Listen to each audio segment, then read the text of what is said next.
Let's take a look at an example of how to locate absolute extrema of a function. Remember that absolute extrema are going to occur either at the critical numbers of the function or at the endpoints of the closed interval. Remember also that critical numbers of a function are found where the derivative equals 0 or the derivative does not exist. So let's go ahead and find the derivative of this.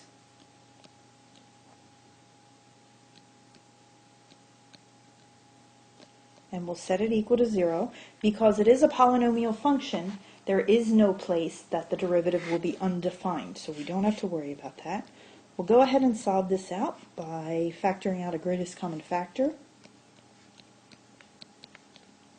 And we find that our critical numbers, we have two of them, x equals 0 and x equals 1. These are our critical numbers. So absolute extrema are going to occur either at these critical numbers or at the endpoints of the function. So we need to evaluate all four of these values, the two critical numbers and the two endpoints of the interval, into the function. So we'll have to do f of -1, f of 2, does not matter the order in which you do this, and finally f of 1. This part you can simply do on your calculator by substituting in. Give it a try, and hopefully you get the same things I do.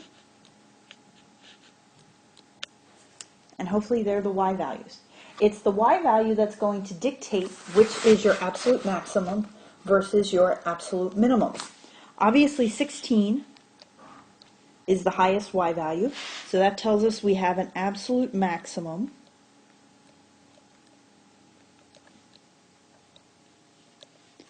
and I'm just going to use the ordered pair of the point 2, 16.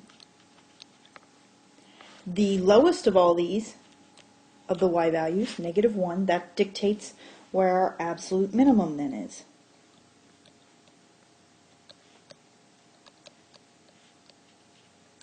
And since it's a different point, I'll use the letter Q for that.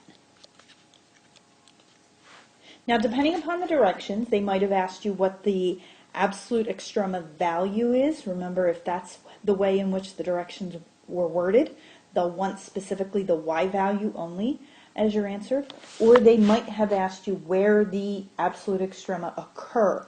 That typically implies either the ordered pair, such as we gave it here, or simply just the x value.